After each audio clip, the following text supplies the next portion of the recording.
Pag-uusapan pa natin ang mga naghahanap buhay sa Manila North Cemetery kasama si Mobile Journal Ray Vicente. Ray, bagong lahat, happy birthday muna sa iyo, ha? Salamat, Pops J.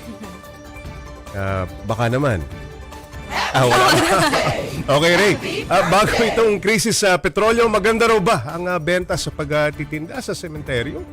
Kahit hindi undas. Pops J, syempre. All year round ba yung kanilang hanap buhay dyan? Yes, Pops J, everyday naman daw. Dahil dito nga sila nakatira for yung isang nakausap natin, 53 years na, no? So, halos kalahating siglo na sila nandatira dito.